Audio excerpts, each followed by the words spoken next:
Alors, merci d'être venue à cette plénière. Je me présente, je suis Nathalie Boyer, je suis la directrice de l'association Auré. Auré est une association multi-acteurs qui représente à peu près 170 membres. Donc, vous allez voir d'éminents représentants aujourd'hui autour de la table. Nous avons des collectivités territoriales, des grandes entreprises, des PME, des TPE, des associations, des fédérations professionnelles et des experts qui sont des scientifiques de haut niveau. Nous œuvrons sur 3 priorités depuis plus de 20 ans. Nous sommes donc une vieille association environnementale, une vieille dame de l'environnement. Nous œuvrons sur la biodiversité et l'économie, sur les... Ah, je vois Camille qui amène un café, donc je lui dis où c'est. Nous œuvrons sur la responsabilité sociétale des entreprises, le reporting et l'ancrage local, et sur le sujet d'aujourd'hui, qui est l'économie circulaire. Économie circulaire que nous pratiquons depuis une dizaine d'années, via notamment les approches territoires, puisque nous sommes l'acteur historique des démarches d'écologie industrielle et territoriale en France. On était quelques-uns à y croire au début, il y a quelques années. On a lancé notamment un projet qui s'appelait Comet, avec une douzaine de partenaires et des territoires d'expérimentation sur des méthodologies d'écologie industrielle et territoriale. Et depuis, nous n'avons pas arrêté de travailler sur ces sujets auxquels nous croyons fortement et qui, depuis 2 ans, prennent beaucoup d'expansion. Alors, pourquoi cette conférence? D'abord, je vais vous donner son titre. La préservation des ressources et du climat, quel défi pour l'économie circulaire? Alors, pour répondre à 3 défis, le premier défi, c'est la surconsommation des énergies fossiles, vous le savez.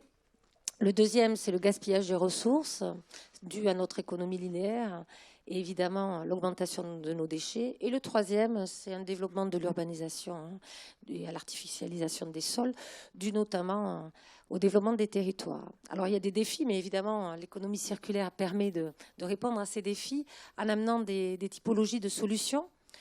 Vous savez que le grand principe de l'économie circulaire, c'est d'être transversal et c'est d'être systémique. Donc on travaille sur tous les flux, on ne travaille pas que sur les gaz à effet de serre, on ne travaille pas que sur le carbone, on travaille sur l'eau, on travaille sur l'énergie, on travaille sur les matières. Donc on va regarder, on va en parler aujourd'hui, l'efficacité énergétique, l'efficacité de l'usage de l'eau, on va regarder le recyclage des produits. Et ça permet aussi de développer des écosystèmes sobres, efficients et durables, avec une intelligence collective. Donc là, on va parler de solutions collaboratives, on va parler de secteurs qui travaillent ensemble, du primaire, du secondaire, du tertiaire, d'agriculteurs et d'habitants qui vont amener des déchets. Ça va servir à faire de la méthanisation qui va servir à faire du chauffage pour la collectivité qui réinjecte, des entreprises qui travaillent en cascade l'une après l'autre, qui produisent des déchets qui servent de sous-produits aux uns aux autres, à des collectivités qui utilisent les eaux de leurs douches, de leurs piscines municipales pour arroser, pour faire l'arrosage public, etc., etc. Donc l'économie circulaire, c'est des solutions à 2 enjeux, à 2 défis, qui sont le climat et les ressources. Le petit document que vous voyez là sera le fil rouge de cette conférence, puisque nous l'avons sorti le 14 septembre et beaucoup des témoignages que vous allez voir aujourd'hui y sont recensés. Cet ouvrage permet d'abord, par une petite anecdote biodiversité, de recentrer l'économie circulaire, parce qu'on n'invente rien, la nature a inventé beaucoup de choses, donc vous verrez si vous le téléchargez ou si vous avez le plaisir d'en avoir un, parce qu'il est en rupture de stock, donc on le donne avec parcimonie en ce moment, mais n'hésitez pas à nous le demander. Donc vous allez voir des anecdotes biodiversité, des points de vue d'experts, des scientifiques, et puis évidemment des solutions concrètes. Donc on va dérouler ce fil rouge et on va d'ailleurs commencer par Monsieur Valentin, qui est notre grand témoin, mais qui est aussi Monsieur propos introductif. C'est vous qui avez ouvert cet ouvrage et qui allez nous parler aujourd'hui des enjeux d'économie circulaire et de géostratégie et climat. Donc je vous laisse la parole, Monsieur Valentin. Donc je vous présente quand même, parce que je ne l'ai pas encore fait. J'espère que je ne vais pas oublier un de vos titres. Donc vous êtes docteur, chercheur, si j'arrive à tourner la page, et en études stratégiques, responsable de la rubrique Environment and Security de redteamanalysis.org. redteamanalysis.org. Vous nous expliquerez ce que c'est. Et auteur surtout de Guerre et Nature, l'Amérique se prépare à la guerre du climat. Donc, je vous passe la parole pour parler d'enjeux stratégiques, géostratégiques et d'économie circulaire. Merci. Eh bien, un grand merci à vous, un grand merci à Nathalie Boyer et à Auré pour cette invitation. En fait, quand quand vous avez énoncé la problématique de cette table ronde, je me suis dit que on était vraiment déjà tous embarqués dans une vraie réflexion stratégique. Cette réflexion stratégique me paraît, dans sa définition assez simple, qui est comment, ensemble, faire en sorte que nous réussissions le XXIe siècle. Parce que Nathalie, à l'instant, me disait, mais il va falloir expliquer ce que c'est que Red Team Analysis, the Red Team Analysis Society.org. Alors, Red Team Analysis Society.org, c'est un centre de recherche auquel je participe. Mais nous avons choisi le nom de Red Team parce que dans les Wargames organisés par les différents ministères de la Défense, quand une opération est planifiée, eh bien, les militaires organisent donc un jeu de guerre fictif avec une Blue Team qui est en charge donc de l'exécution du plan tel qu'il a été défini et une Red Team qui est chargée de mettre ce plan à l'épreuve. Alors, il y a un wargame qui a été particulièrement célèbre. C'est un wargame qui a eu lieu au tout début de l'année 2003 au Pentagone, quand justement les forces armées américaines préparaient l'invasion de l'Irak. Et donc la Blue Team était en charge du déploiement virtuel de toutes les forces qui était prévu pour envahir l'Irak. Et la Red Team, donc, a été dévolue à un général des Marines, auquel on a dit, ben voilà, les moyens que tu as à ta disposition, c'est les moyens de l'Irak. Hein, libre à toi de tenter de faire dérailler l'invasion. Et le général des Marines a réagi en bon général des Marines, il a optimisé les moyens à sa disposition d'une telle façon que ça fait complètement dérailler les plans. Ils ont arrêté le wargame et ils ont dit on va le refaire plus tard. Et j'ai envie de dire qu'aujourd'hui, l'économie circulaire, les concepts d'économie circulaire me font vigoureusement penser à des concepts qui pourraient être mis au point par une Red Team par rapport aux défis du XXIe siècle. Le XXIe siècle, nous le savons tous ici, va être largement déterminé par la combinaison des effets du changement climatique et de la pression croissante exercée sur les ressources naturelles.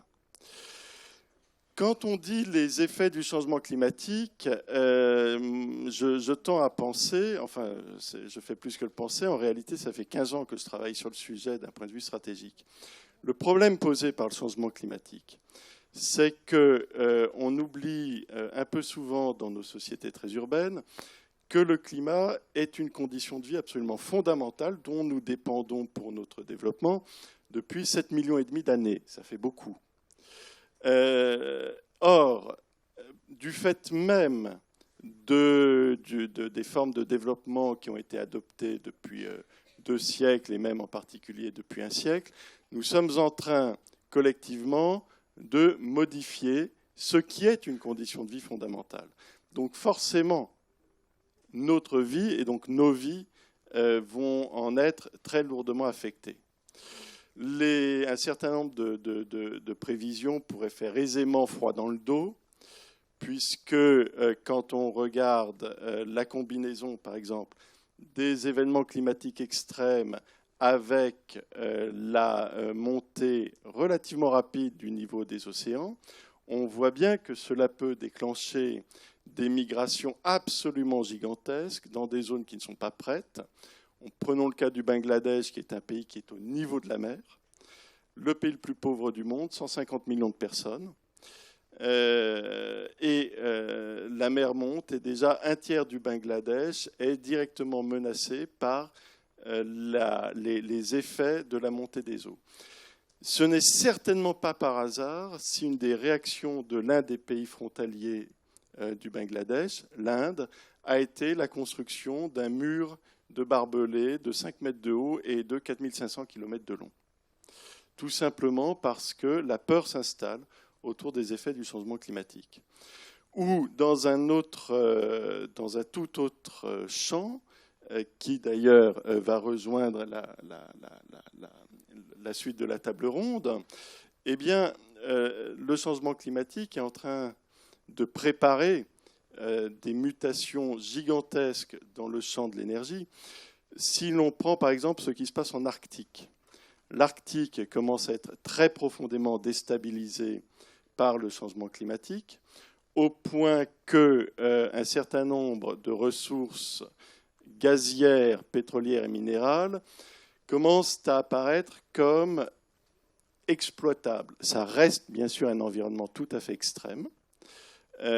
Ça va rester extrêmement difficile d'exploiter ce gaz, mais un certain nombre d'États et de grandes compagnies commencent à faire plus que s'y intéresser.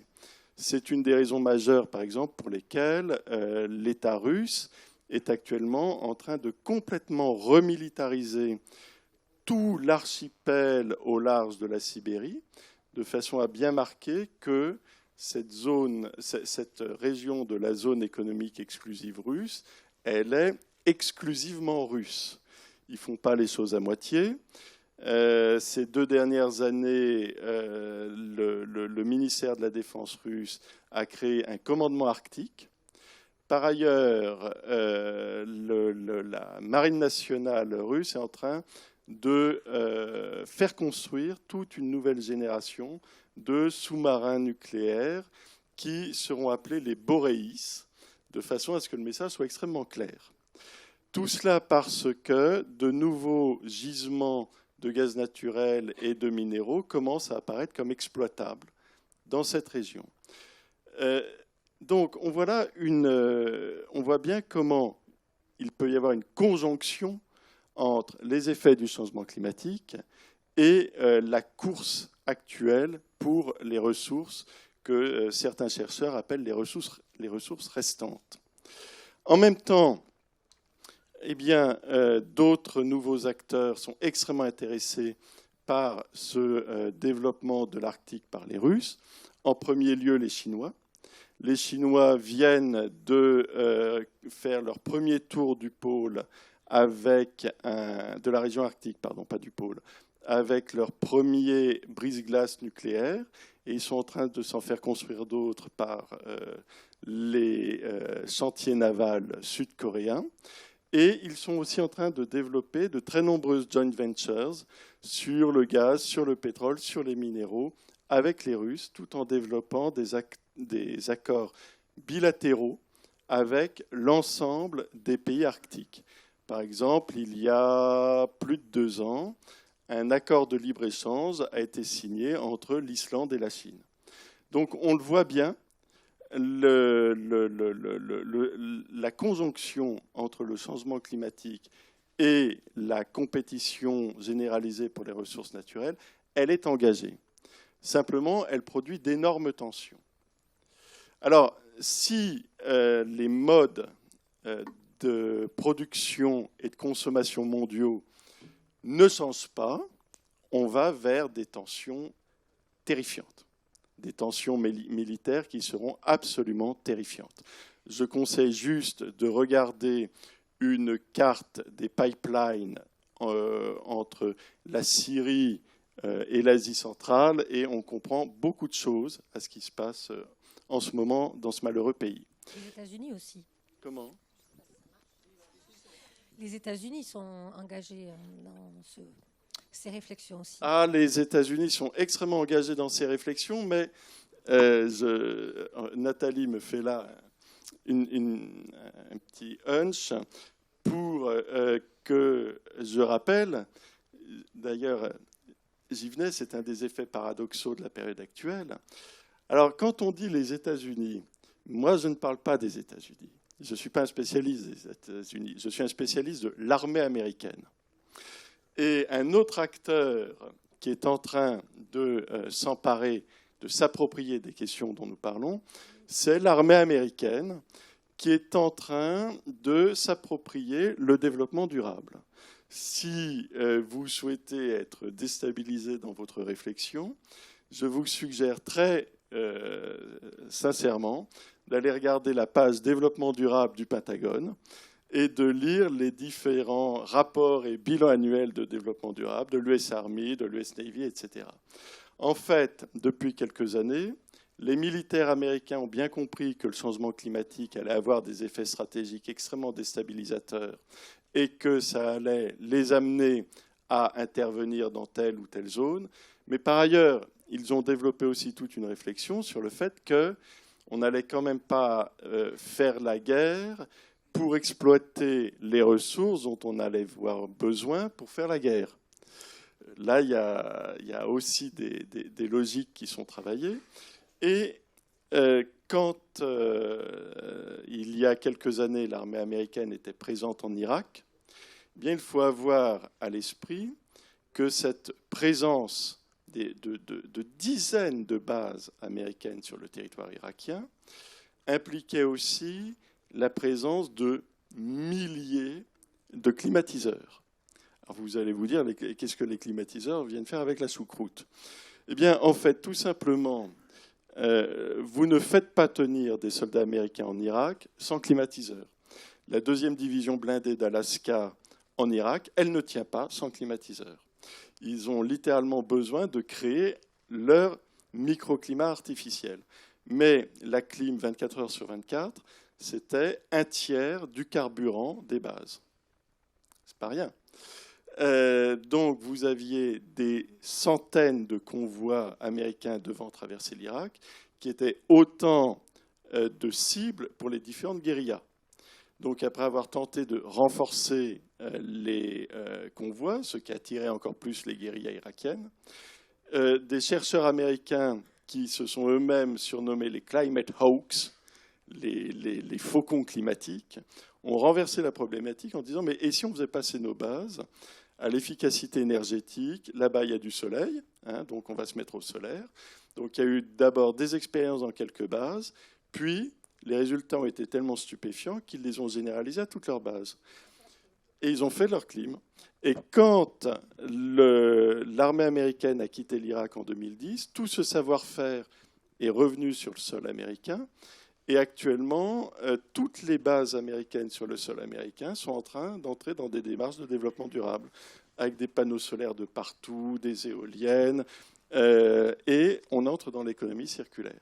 Ce que je veux dire par là, c'est que l'économie circulaire, justement, en permettant un autre rapport aux ressources, c'est-à-dire en passant à une approche plus sobre, à la transformation du déchet en sobriété, en passant à un autre rapport à la biodiversité, en fait, est littéralement une pensée stratégique qui pourrait être inspirée par le grand stratège chinois Sun Tzu qui dit « il faut transformer un désavantage en avantage ».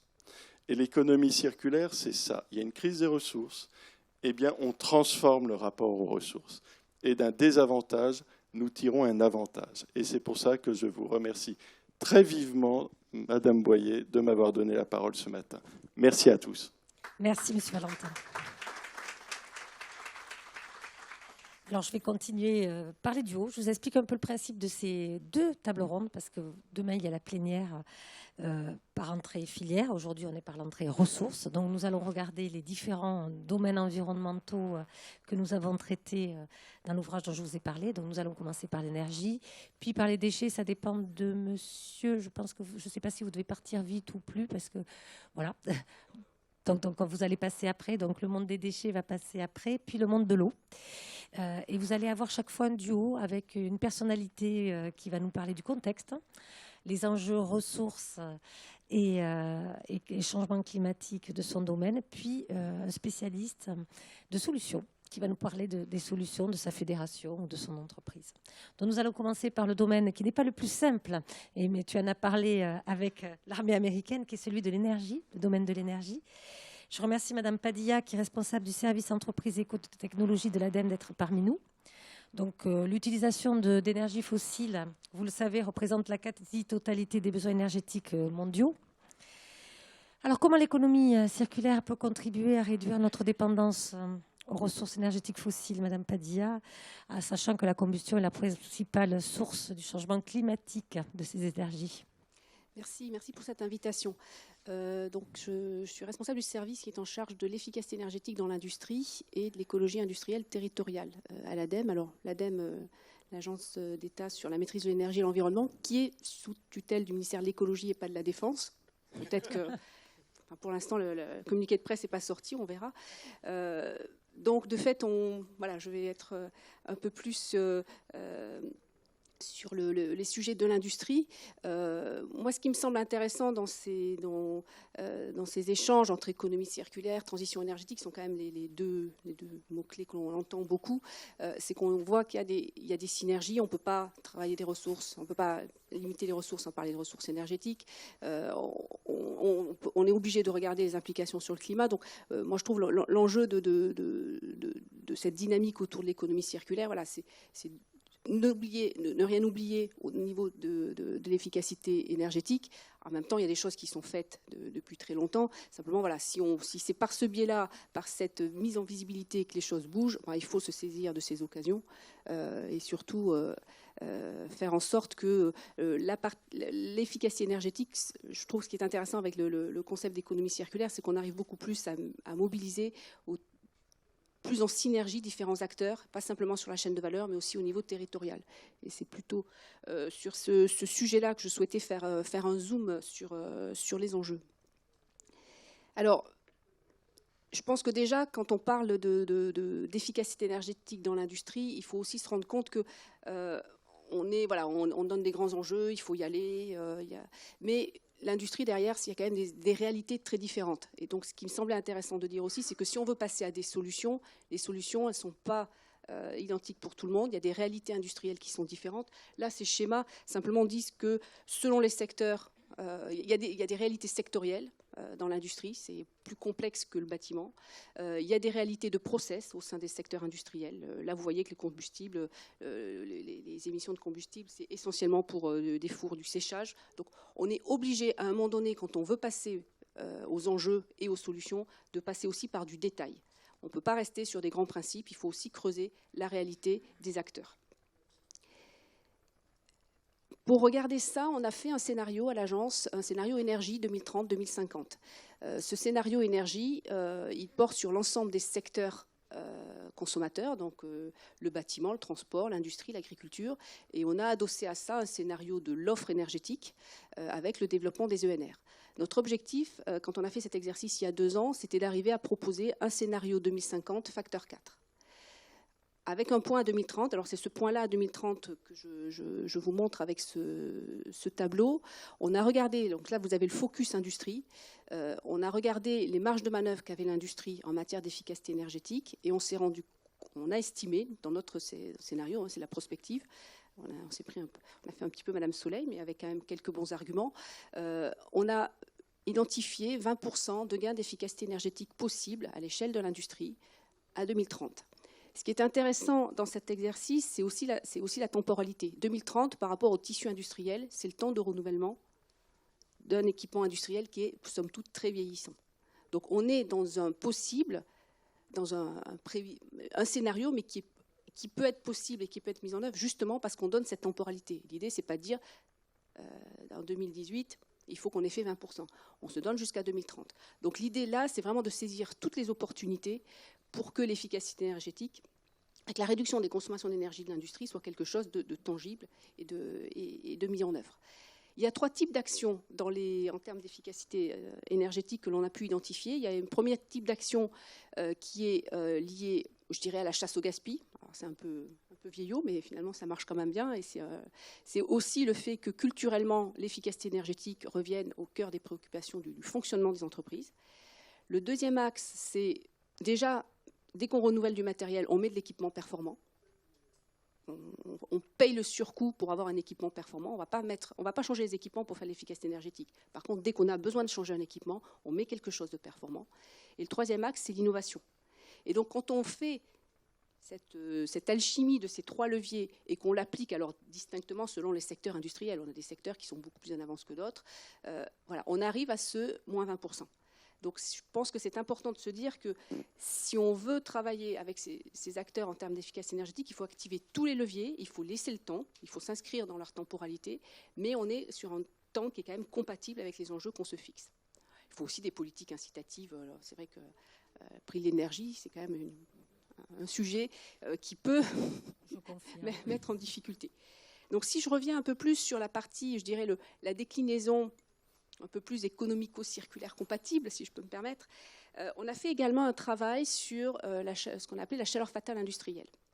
C'est-à-dire qu'on a regardé finalement si l'industrie, sur chaque équipement, faisait ce travail d'analyse des besoins et de mise en place des équipements les plus performants, quel serait ce qui reste finalement à valoriser. Je ne suis pas sûre. Ça ne marche plus. Voilà. Donc en gros, l'idée de la chaleur fatale industrielle, voilà, c'est quand on a tout optimisé, que tous nos équipements sont performants, on peut avoir des rejets de chaleur qui ne sont pas exploités. Parce qu'ils ne sont pas exploités, parce que pour le coup, on n'a pas trouvé l'investissement, on n'a pas trouvé les marges de manœuvre pour récupérer cette chaleur. On a estimé quand même que 16% des consommations de combustible pouvaient être valorisées. Alors après, ça pose des questions, valoriser vers qui ? Mais de fait, on a un peu un 16% qui part aux petits oiseaux. Donc c'est quand même si l'énergie n'est pas très chère, on peut quand même se poser la question d'arriver à valoriser ces flux de chaleur. On a derrière regardé finalement où est-ce qu'ils sont ces flux, enfin quel type de valorisation il pourrait y avoir. Alors déjà, il peut y avoir de la valorisation à l'interne même d'un site, c'est-à-dire qu'on a plusieurs ateliers de production et finalement on pourrait valoriser depuis un atelier de production vers un autre atelier de production. Ça peut être valorisé aussi pour chauffer des bâtiments. Donc on a déjà à l'échelle même d'un site ce type de valorisation. Le deuxième axe, et là on rejoint la notion d'écologie industrielle territoriale, c'est de valoriser auprès de ses voisins. Et puis le troisième axe, c'est aussi, c'est ce qu'on a regardé, c'est-à-dire qu'on a, on a regardé aussi la proximité de ces gisements de chaleur fatale des réseaux de chaleur existants. Donc on a fait une étude carto quelque part qui a regardé tous les sites industriels qu'on avait identifiés avec des flux significatifs de chaleur fatale. Et on a regardé s'ils étaient situés dans des communes où il y avait un réseau de chaleur ou limitrophes d'un réseau de chaleur existant. Alors, ça ne veut pas dire que tout doit partir sur le réseau de chaleur, parce qu'il y a peut-être de l'optimisation à faire sur le site même ou avec des sites à proximité. Mais on voit aussi que quand on commence à parler efficacité, finalement, on part avec de l'efficacité énergétique assez classique, on se retrouve quand même à se poser des questions sur la proximité avec le territoire, la proximité avec les autres acteurs. Et je pense que c'est ça qui est important dans cette synergie transition énergétique, économie circulaire, c'est qu'on mélange des dynamiques et on peut avoir vraiment un jeu d'acteurs assez intéressant. Madame Padilla, quel soutien vous apportez pour cette efficacité énergétique à l'ADEME ? Alors, il y a trois types d'actions en termes de, je dirais, soutien financier. Vous avez aussi du soutien, je dirais, méthodologique. Vous avez typiquement sur ces travaux sur la chaleur fatale, vous avez une publication sur le sujet. On a des guides de bonnes pratiques. En termes de soutien financier, on a trois types de guichets. On a un premier guichet qui s'appelle l'aide à la décision et qui concerne d'ailleurs pas que l'énergie, qui concerne aussi les déchets, c'est transverse à l'ensemble des sujets, où on peut aider des études au sein des entreprises ou des collectivités pour faire des audits, pour faire une analyse, de l'éco-conception. Donc là, c'est le premier niveau. Le deuxième niveau, on a également des fonds en matière d'équipement. Je parlais de mettre en place des technologies performantes. On a le cas, alors par contre, c'est limité à certains programmes. Je pense que vous avez entendu parler du fonds chaleur, qui est limité à la production de NR thermique, également à la récupération de chaleur fatale industrielle. Donc on retrouve ça. Par contre, ce qui est efficacité énergétique, je dirais un peu pure, là, c'est le dispositif des certificats d'économie d'énergie qui s'applique. On a des fonds en matière de déchets. Donc tout ce qui est économie, ressources et déchets, c'est également des équipements qui peuvent être aidés par l'ADEME. Et le troisième axe de soutien, c'est sur l'innovation, parce que comme je vous l'ai dit, tous nos scénarios disent qu'il faut à un moment donné aussi sortir de nouvelles technos, sortir de nouveaux équipements. Donc on a un axe fort de mobilisation des acteurs industriels de l'offre, donc ceux qui proposent de nouvelles solutions, qu'elles soient pour l'industrie, pour les collectivités, pour les transports.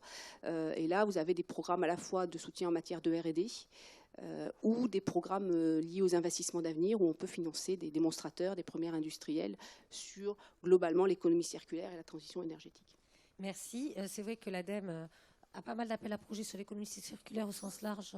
En plus de tout ce qui est énergie, on sort un peu du sujet du duo. Il y en a notamment un sur les territoires, sur urbanisme et aménagement, urbanisme et économie circulaire, là, qui est en train de... Enfin, si vous êtes un territoire intéressé, sachez que vous pouvez répondre. Nous, on est très intéressés par toutes ces entrées originales autour de l'économie circulaire. Je vous remercie de votre présentation. On peut l'applaudir.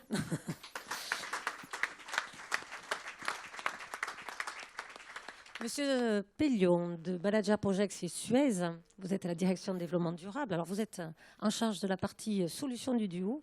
Alors, comment votre groupe, qui est spécialiste de l'eau, des déchets, aide à la transition énergétique sur les territoires en développant les solutions locales d'approvisionnement? Vous avez quelques exemples concrets à nous présenter? Oui. C'est bon.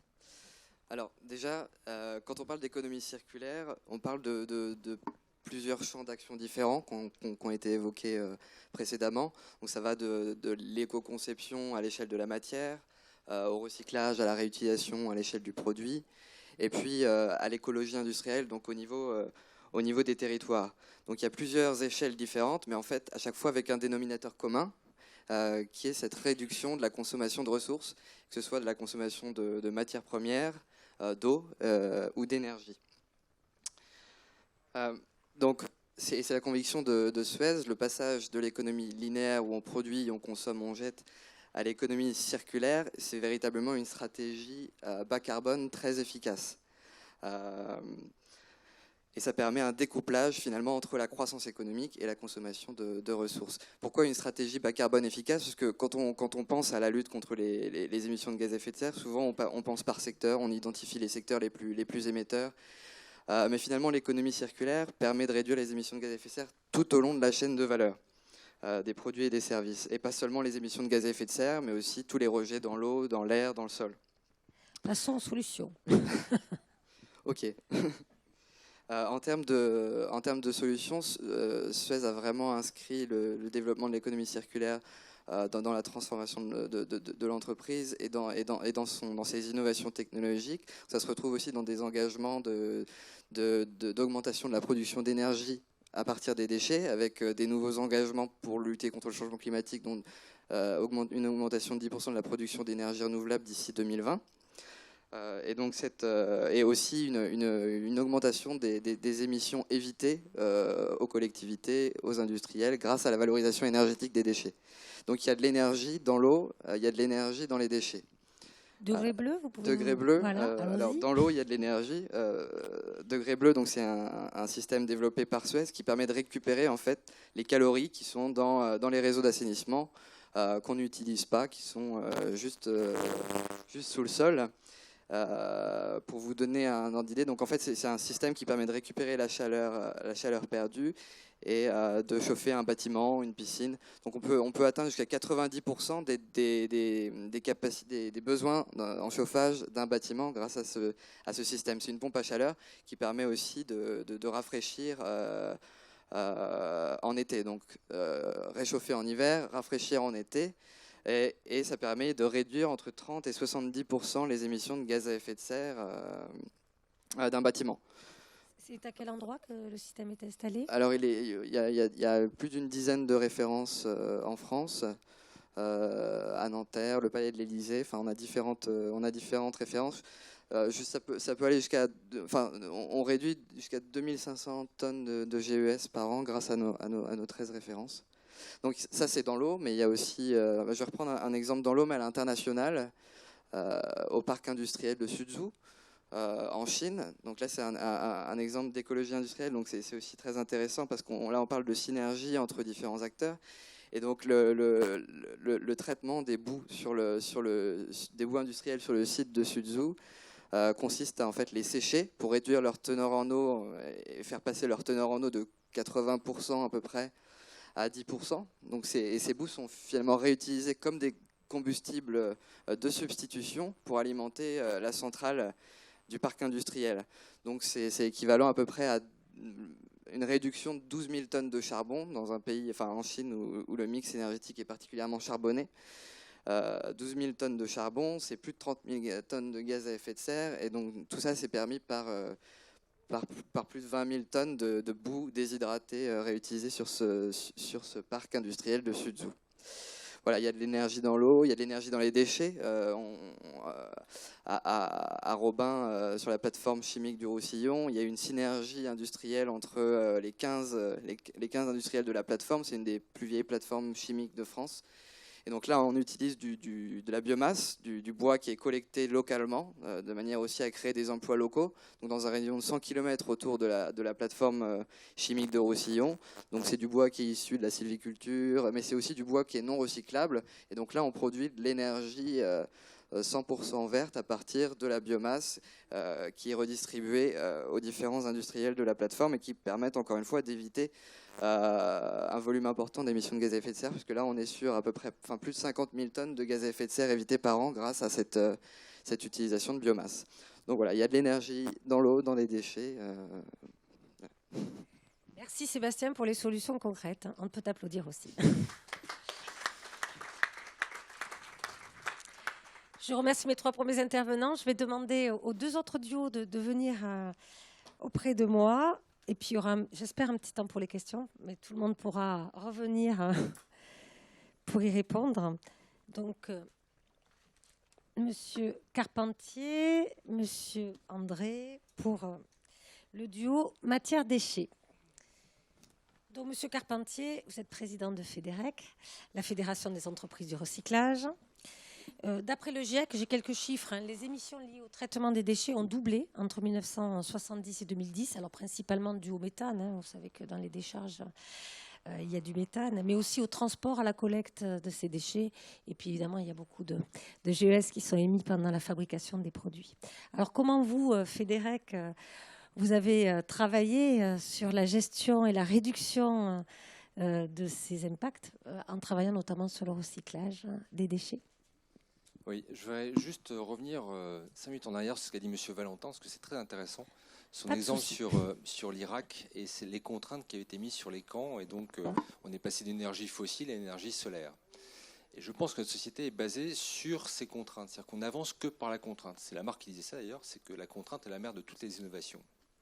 Et le problème, c'est qu'aujourd'hui, on n'a pas assez de contraintes. On a un prix du pétrole qui est à $48, on a un minerai de fer qui est à $50. Et tout se passe comme si ces ressources étaient devenues de nouveau inépuisables puisque c'est pas cher. Et on sait bien que tout ce qui est pas cher est en abondance et donc on peut l'utiliser sans aucun problème. Tout ça pour dire que on n'a jamais autant parlé d'économie circulaire. Et j'ai le sentiment qu'aujourd'hui, l'économie linéaire a vraiment repris le pas sur l'économie circulaire. Et les visions que l'on a de raréfaction, etc., sont très vraies à moyen terme, à long terme. Le problème du court terme se pose. Et il le devient même très prégnant, puisqu'on a des industries qui, aujourd'hui, se posent la question de continuer à utiliser de la matière recyclée, parce que le prix de la matière vierge est tellement faible qu'il n'y a aucun intérêt de mettre la matière recyclée. Et donc, on est bien là dans une question de contrainte économique et pas de contrainte écologique. Les entreprises qui se lancent, les start-up, se retrouvent en difficulté sur les matières recyclées. On est tout à fait d'accord, puisqu'on en a quelques-uns comme membres. Le prix du pétrole à la baisse est un facteur très négatif. Voilà, donc je voulais pas peser trop sur votre débat, mais non, mais allez-y. Mais c'est vrai que si on raisonne moyen terme, long terme, on est dans la vérité de dire il faut de la matière recyclée, il faut avoir des énergies renouvelables, etc. Il n'empêche que là, actuellement, on est dans une situation très difficile. Néanmoins, nous avançons quand même. Néanmoins. Sur plusieurs choses. C'est vrai que alors les émissions de gaz à effet de serre ont doublé par rapport au traitement des déchets, mais c'est lié essentiellement effectivement à l'enfouissement et à l'incinération.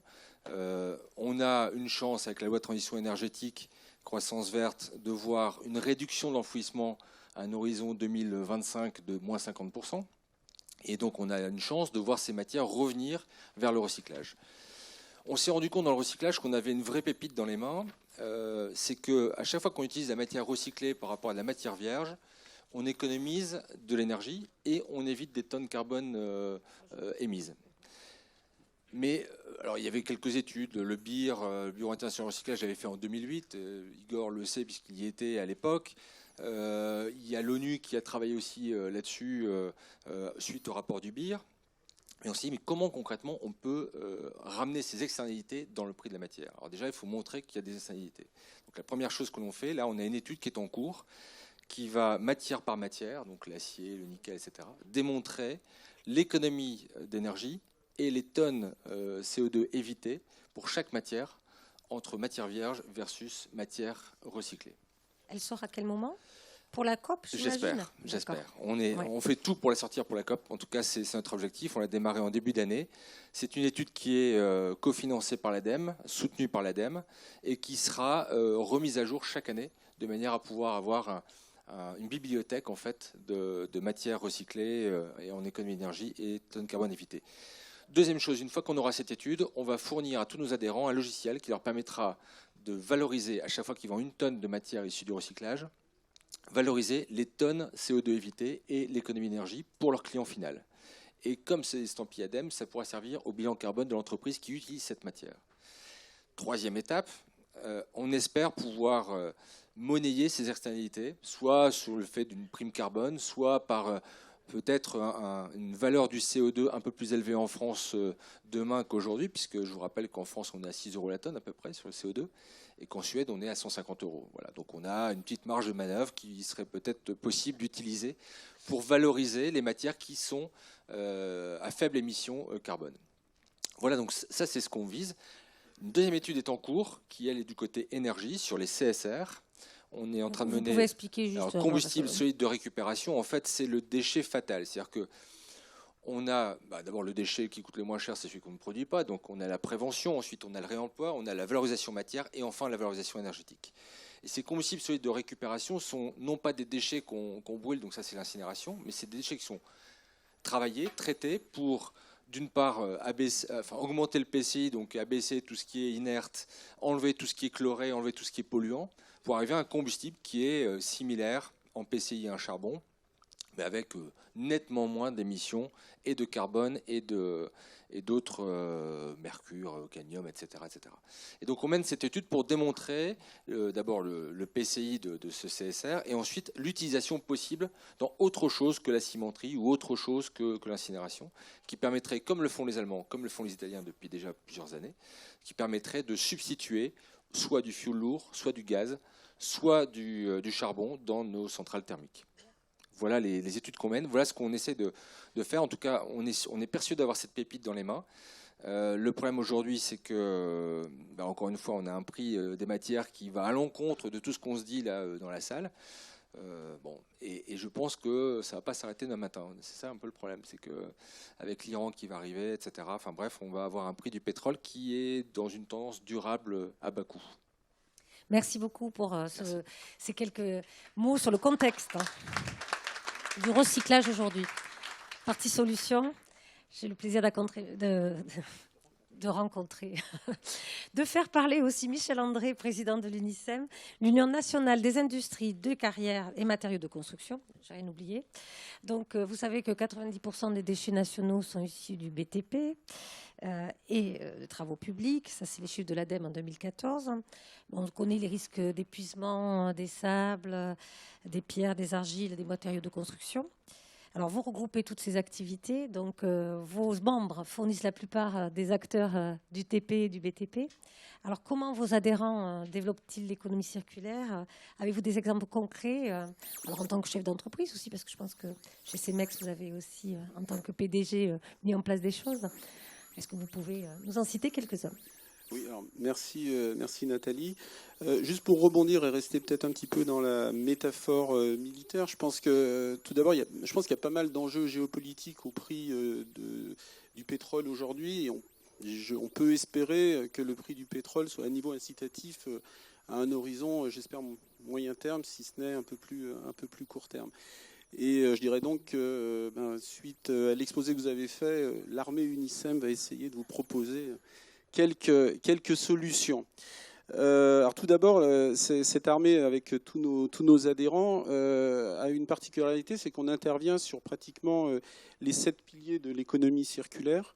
Et également, on est fortement incité de par le coût de renouvellement de nos ressources à adopter une démarche d'économie circulaire.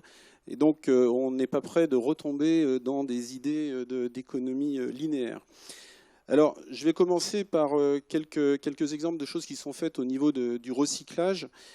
Tout d'abord, pour rappeler que si effectivement il y a 90% des déchets qui sont issus de nos filières, 80% aujourd'hui des bétons de démolition sont déjà valorisés dans les chaussées. Et avec ça, on évite quand même 100 millions de tonnes de matériaux vierges qui, sinon, auraient été utilisés. Et 100 millions de tonnes, c'est significatif parce que la production de granulats est de l'ordre de 300 millions de tonnes. Donc, quand vous évitez 100 millions de tonnes, c'est quelque chose de déjà significatif. Pour autant, on souhaite aller plus loin et notamment en profondeur en matière de qualité. C'est-à-dire que l'utilisation en chaussée, c'est une chose, en sous-couche routière, mais on pense pouvoir valoriser mieux également ces bétons de déconstruction ou de démolition. Alors, pour cela, on a besoin d'évolution également de la norme, parce que la norme béton aujourd'hui permet d'intégrer environ 20% de gravillons recyclés dans un mètre cube de béton, mais en substitution donc, de granulats classiques ou de gravillons classiques. Mais en revanche, est très précautionneuse cette norme en matière d'utilisation de sable recyclé. Et donc l'enjeu du programme national Recy-Béton, dans lequel l'UNICEM est extrêmement engagé, et ses adhérents également, c'est de démontrer que l'on a la possibilité d'intégrer beaucoup plus de sable recyclé, mais également une proportion plus forte de gravillons recyclés dans des bétons qui serviront à des bétons de structure pour fabriquer ou construire des bâtiments, des routes ou des ponts.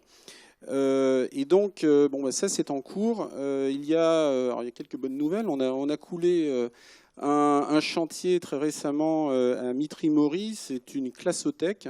Et dans cette classothèque, on a intégré 30% de sable recyclé et plus de 30% également de gravillons recyclés. Et ce qui est bien, c'est que le maître d'ouvrage était ravi en termes de maniabilité de la solution béton, également du rendu. Maintenant, on doit attendre le décoffrage des murs pour vérifier que la qualité du parement est bonne également. Et puis, on verra dans le temps, évidemment, les enjeux en matière de résistance. Alors, tout ça se fait dans le cadre du programme Recy-Béton et qui doit nous permettre de faire évoluer, j'espère, cette norme pour intégrer donc plus de granulats et de sable recyclés. Et quelle est la perception par les collectivités, les artisans d'utiliser des matériaux recyclés? Alors, les collectivités sont, je dirais, à fond derrière nous avec ça.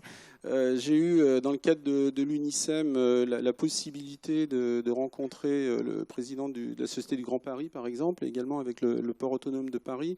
On travaille sur ce type de solution et clairement, moi, ce que je ressens, c'est qu'il y a une très forte volonté des élus pour qu'on aille vers des solutions de recyclage.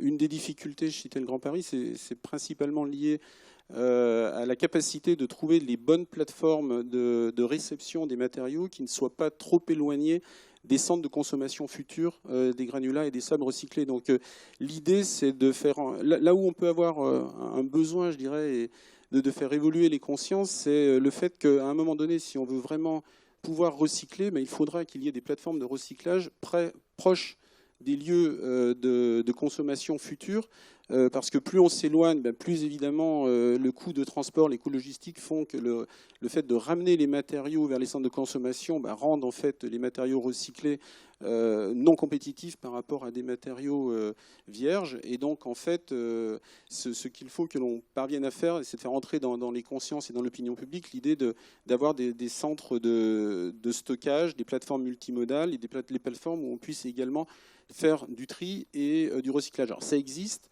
mais je pense qu'il faut, notamment dans le cadre de ce chantier du Grand Paris, aller plus loin. Merci. J'avais d'autres exemples. Alors, j'ai encore un peu de temps ou pas? Oui. Donc, depuis très longtemps, c'était sur la partie recyclage. Quand on regarde les enjeux en matière d'approvisionnement durable, depuis très longtemps, on cherche, c'est dans les gènes des des acteurs carriers d'essayer de pérenniser les gisements, parce que le coût de renouvellement d'une tonne de granulats est extrêmement onéreux par rapport au coût historique. C'est toujours beaucoup plus onéreux, et sur 20 ans, le coût de la tonne extraite a certainement, dans certaines régions en tout cas, été multiplié par 3 ou par 4. Donc, bien évidemment, pérenniser les gisements avec différentes solutions est un élément important. Également, je souhaiterais signaler ce qui a été fait au niveau de l'activité béton, où maintenant plus de 90% des sites de production de béton recyclent à 100% leurs eaux. Donc on reviendra tout à l'heure au thème de l'eau. Vous faites la transition. Et je vous ferai, ouais, exactement, je vous facilite les choses. Donc là, on a quand même... on obtient 90% donc de sites qui recyclent à 100%, on part des têtes de 50% il y a 8 ans. Donc c'est une belle évolution en termes d'approvisionnement durable. Et ce que je souhaiterais également, parce que l'heure tourne, c'est de me concentrer un tout petit peu sur les problématiques d'éco-conception, parce que il y a quelques exemples de nouveaux bétons qui sont, je pense, intéressants. Alors, je citerai tout d'abord les bétons drainants. Alors, les bétons drainants, ils participent pour moi à la lutte contre l'artificialisation des sous-sols, et également participent ou permettent de diminuer l'effet d'épisodes climatiques désastreux comme on a pu voir il y a une dizaine de jours. Il faut voir que, pour vous donner une idée, ces bétons drainants, on parvient maintenant à absorber plus de 600 litres d'eau par mètre carré et par minute en utilisant certains bétons. Donc c'est pour vous donner une idée de la performance de ces conceptions. Par ailleurs, il y a des bétons dépolluants. Lorsque vous allez quitter le site ici, vous allez certainement, pour certains d'entre vous, emprunter le périphérique. Vous verrez des panneaux le long du périphérique qui sont en béton. C'est des bétons qui ont procédé NOx et qui permettent en fait d'absorber une partie de la pollution.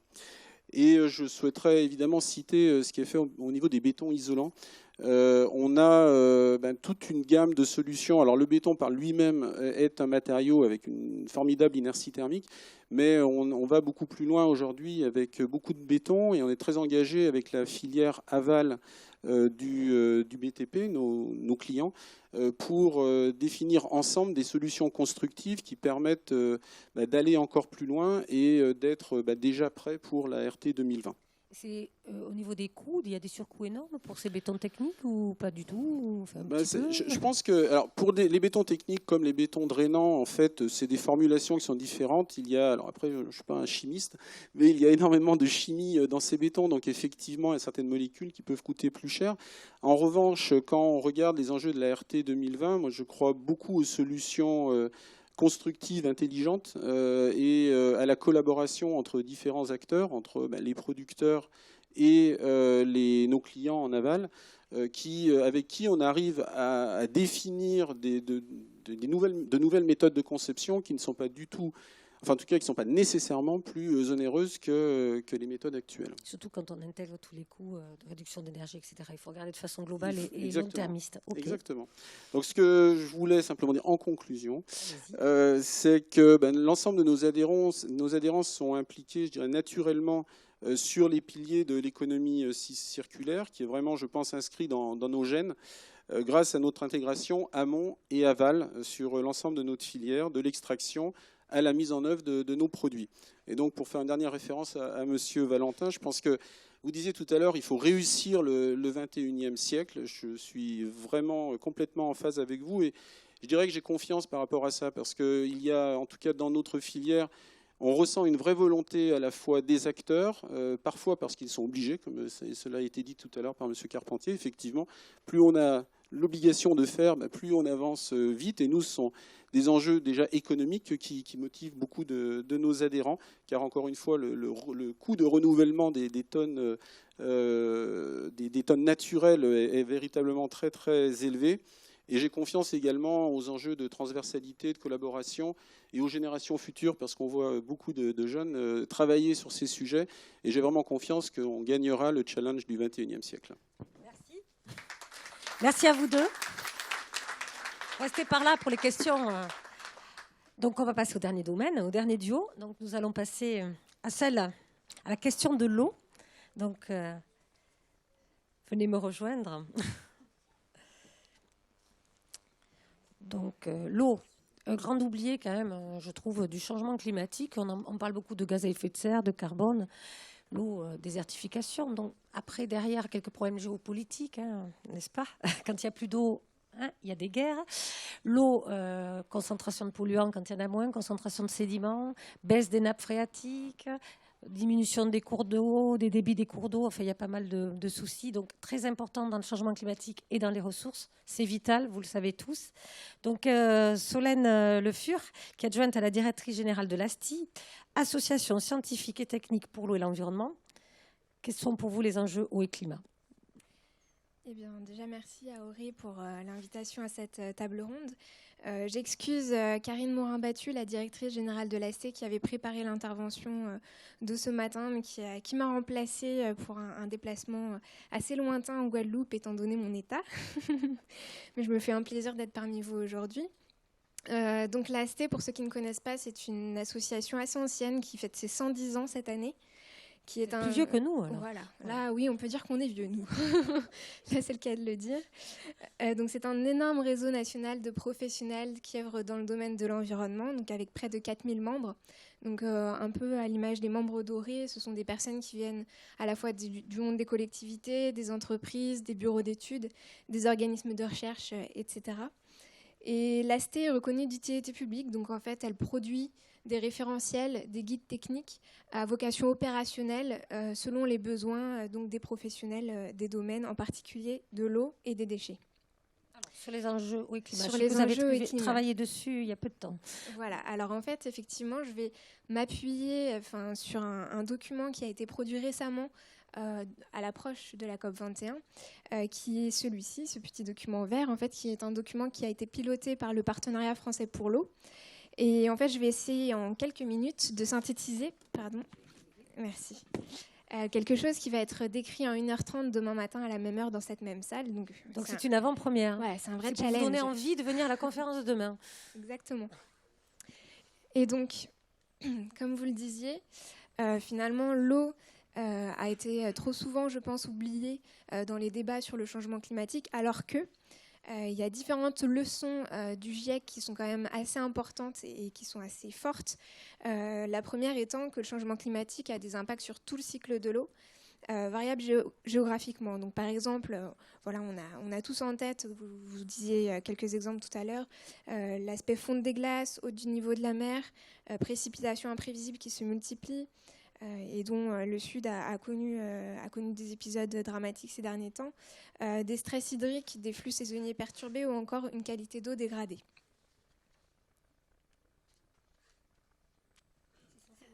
Ah, là j'étais un peu trop vite. On va y arriver ? Oui.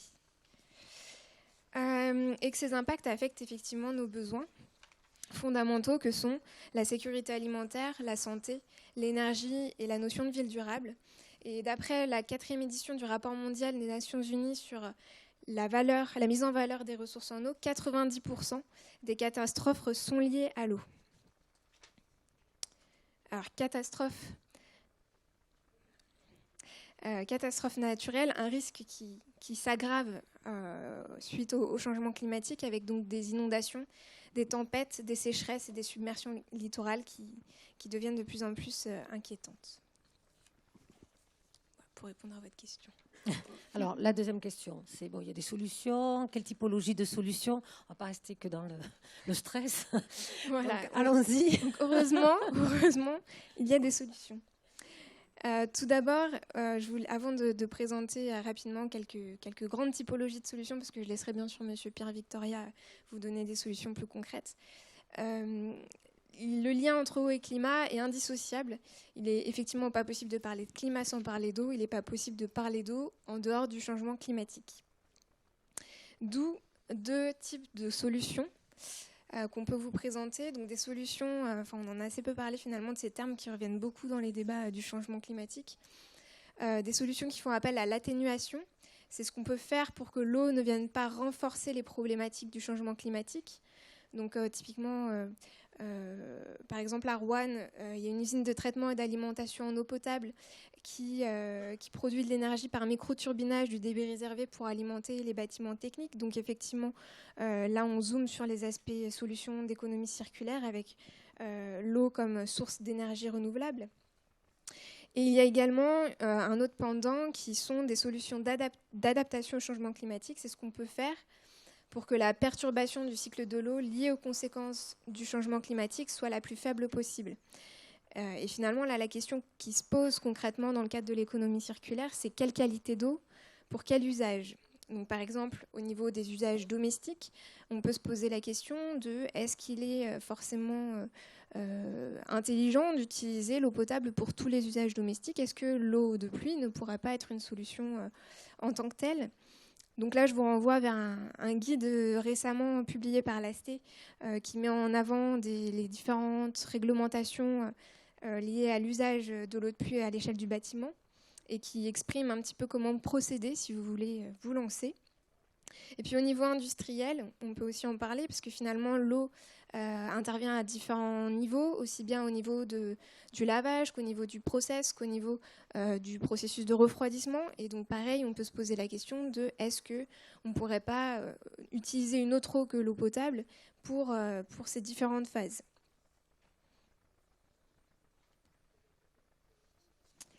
Et voilà, je pense que j'ai tout dit. Je vous remercie. Et puis donc, je vous invite à participer aux autres ateliers qui viendront compléter nos propos de ce matin. Merci Solène, on vous remercie vraiment pour cette vision d'ensemble. Donc, on va rentrer dans le concret avec Pierre Victoria, directeur du développement durable chez Veolia. Alors, Veolia et l'eau, c'est une longue histoire. 150 ans. Voilà, encore plus vieux que nous deux. Solène nous bat. Donc, le recyclage des eaux usées, on le sait, est un moyen de réduire la consommation d'eau douce en évitant son gaspillage, en optimisant localement son utilisation. Vous avez des exemples concrets et en plus internationaux à nous montrer. Donc, je vous cède tout de suite la parole parce que je sais qu'il y a plein de choses intéressantes. Peut-être 1 minute 30 Oui. avant de parler Allez-y. des exemples concrets. Oui. Sur l'économie circulaire, d'abord, bravo à Auré de porter le sujet de l'économie circulaire, en particulier dans cette année climatique. Je trouve que il y a 1 an, lorsque nous avions dit, on discutait en tous les cas au sein de Veolia sur le fait qu'on pouvait défendre l'idée que être opérateur d'économie circulaire, c'était être acteur de la lutte contre le changement climatique, il y avait un petit peu d'incompréhension ou de difficulté à essayer de le prouver. Ce que je vois, c'est que le sujet est vraiment rentré aujourd'hui dans le débat. Donc je pense que c'est une vraie victoire pour tous ceux qui promeuvent l'économie circulaire. C'est la première chose que je voudrais dire, même si les enjeux à court terme sont extrêmement inquiétants, comme l'intervenant précédent l'a dit. Je voudrais dire que l'économie circulaire, cela dit, si on le promeut, dans le cas du climat, il faut bien l'associer à l'efficacité énergétique et la question des énergies renouvelables. C'est bien en liant les trois qu'on arrivera effectivement à avancer sur le sujet. Cela dit, l'économie circulaire, dans le domaine de l'eau, et je vais revenir sur mon sujet, il a deux éléments qui sont fondamentaux pour pouvoir y réfléchir. C'est d'abord la question de l'innovation. C'est-à-dire qu'il y a 20 ans, lorsque la directive européenne faisait la directive eaux résiduaires urbaines, avec l'obligation de créer des systèmes d'assainissement dans toutes les villes, on avait pensé qu'on allait s'adresser à l'environnement. Ensuite, on a vu qu'il y avait un déchet qui s'appelait les boues, dont on ne savait plus quoi faire, qu'on jetait dans l'eau, en tous les cas dans la mer, dans la ville qui m'est chère. Et aujourd'hui, les stations d'épuration, elles sont productrices d'énergie, elles sont productrices de fertilisants, elles sont même productrices de bioplastique. Ceci, c'est une capsule qui a été faite à Bruxelles à partir des boues des stations d'épuration. L'eau usée est source d'énergie. Donc on est vraiment sur un paradigme qui a complètement évolué. C'est-à-dire qu'il n'y aura pas d'économie circulaire dans le secteur de l'eau si on ne prend pas en compte les évolutions d'innovation. La question après, c'est comment le contexte politique est capable d'accompagner les innovations. Mais l'innovation au cœur de l'économie circulaire dans l'eau. Deuxième chose, c'est économie circulaire dans l'eau comme dans d'autres domaines. Ça veut dire briser beaucoup de silos et beaucoup d'incompréhension. Et là, il y a encore beaucoup de choses à faire. J'étais à Hong Kong la semaine dernière où Veolia gère l'ensemble des boues des stations d'épuration de l'agglomération de Hong Kong. Et cette usine, à la fois, elle produit sa propre énergie à partir du dessalement d'eau de mer. Elle gère effectivement les